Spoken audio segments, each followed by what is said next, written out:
자랑스러운 대한민국의 차세대 첨단 무기로 인하여 자주 국방력이 끝도 없이 높아지고 있는 가운데 최근 독일의 유명 언론이 대한민국 방위전시회 DX2022 코리아를 집중 보도했습니다.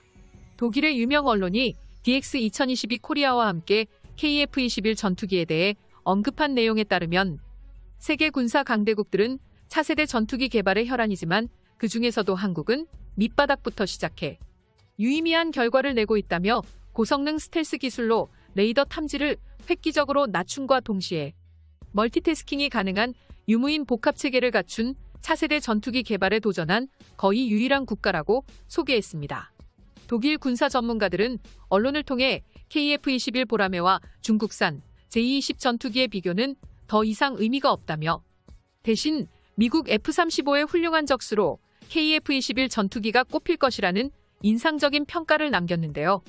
이어서 한국산 5세대 군용기인 KF-21 보라매가 7차 비행까지 순식간에 성공했다는 사실을 DX2022 코리아에 방문한 세계 국방장관들을 상대로 적극적으로 홍보하고 있다고 전하며 동시에 항공모함용 함재기인 KF-21N과 전자전기를 개발하겠다고 언급한 한국의 항공제조 기술력은 한국항공우주산업 측이 설계 도면에서 8차 비행까지 전투기 개발 과정을 놀라운 정도로 빠르게 진행한다는 점에서 만약 다른 국가들이 전투기를 개발해야만 한다면 5세대급 스텔스 전투기 완성을 위한 개발 방식은 한국처럼 진행하는 것이 가장 모범적인 사례가 될 것이라고 전했습니다. 특히 독일 언론은 어지러운 국제 정세 속에서 나토와 캐나다 등 자유민주주의 우방 국가에 한국산 KF-21을 판매하는 것은 적국 세력 억제에 많은 도움이 될 것이라며 찬사를 아끼지 않았습니다. 실제로 DX2022 코리아에서 한국항공우주산업은 KF-21 전투기를 적극적으로 홍보하는 것은 물론 생산 라인에 더욱 발전된 파스 시스템을 도입하겠다고 본격적으로 선언했습니다. 기존에 존재했던 파스 시스템에 11개의 레이저 정밀 조립이 아닌 더욱 늘어난 22개의 레이저를 활용하여 보다 정확한 위치에 개별 조립된 동체를 일렬로 정렬한 뒤 한치의 오차도 없는 스마트 팩토리 시스템에 투입될 것인데요. 파스 시스템은 전방, 중앙, 후방 3개의 동체로 나뉘어진 주요 기체 구조물을 휘어지지 않으면서 설계도에 나와 있는 수치에 맞춰 자동 정렬 시스템을 하는 방식이 가장 중요합니다. 이처럼 KF-21 생산 인프라의 하나로 파스 시스템이 더욱 강화되어 2022년부터 설계 및 제작에 들어가 이번에 공개할 시제 8호기 조립에 투입될 전망입니다. 이에 대해 독일 언론에서는 이번에 한국이 진행하고 있는 계획에 대하여 능동전자 주사식 위상 배열 레이더와 적외선 탐지 및 추적 시스템 등의 향상된 향전 장비를 탑재하고 공대공 공대지 미사일을 장착할 수 있는 5세대급 전투기를 대량 생산한다는 사실은 한국 공군이 가까운 미래 세계 4위에 등극할 수 있다는 평가를 내리며 이러한 잠재력을 지켜봐야 한다고 평가했습니다. 사실 DX2022가 시작되기 전 KF-21의 7차 비행 시험이 무사히 끝난 것을 확인한 카이 관계자를 비롯한 정보 관계사들은 기쁨의 환호성을 내질렀는데요. 이번에 있었던 7차 비행은 랜딩 기어를 올리고 슈퍼 크루징 비행을 추구했으며 앞으로 계속되는 연속적인 비행을 통해 모든 오류를 줄이고 안정성을 상승시킨 뒤 나타나는 결함을 축소할 예정입니다. 이처럼 국가 간의 첨단 제조업의 진수를 보여주는 하이테크 기술력이 필수적인 전투기 개발은 웬만한 중소 국가는 도전조차 불가능할 정도로 고난이도를 요구하고 있습니다. 2022년 이러한 하이테크 기술력을 보유하는 데 성공한 대한민국을 포함해 몇몇 강대국들은 아주 치열한 군사기술 경쟁체제에 돌입했는데요. 그런데 이 사실에 대해 그동안 우리 대한민국의 자체 제작 전투기 KF-21 보라매에 대해 끊임없이 음해를 가했던 중국에서는 7차 비행까지 흰 것을 공식적으로 확인한 후 더 이상 유언비어를 퍼뜨리지 못하게 되었습니다.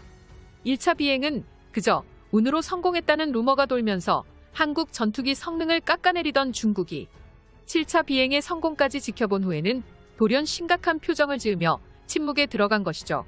사실 그들이 한국산 무기에 열등감을 가지는 건 당연한 일일 것입니다. DX2022 코리아에서 한국 방산 무기를 보며 열심히 취재하는 국가들은 많지만 과거 상하이에서 열렸던 중국의 무기 전시회의 FC31은 늘 찬밥 신세였습니다. 한국의 전투기 개발 기술에 여러 국가에서 수입을 논의할 정도로 한국 방사능 역대가 호황을 맞이한 상황인 가운데 중국도 한국에게 질 수 없다며 자랑스럽게 자국의 전투기 판매를 위해 나섰다고 하는데요. 그러나 아무도 관심을 주지 않았습니다.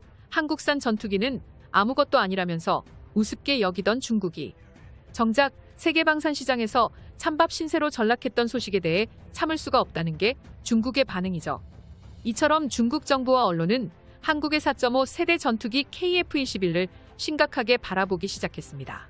그동안 스텔스 전투기를 비롯해 여러모로 중국 기술에 취해 있었던 그들이 한국의 놀라운 기술력을 직접 목도하면서 향후 전쟁이 났을 경우 한국 공군 전력이 이길 수도 있다는 평가를 한 것이죠.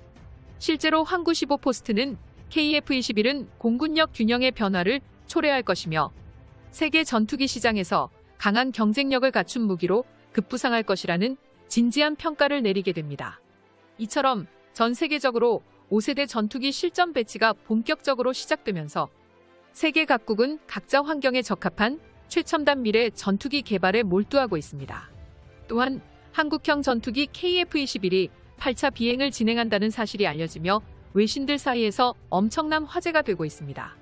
독일의 군사매체는 KF-21 전투기의 공기 흡입구의 형상이 고도의 스텔스 전투기 기술이라고 설명하고 있습니다.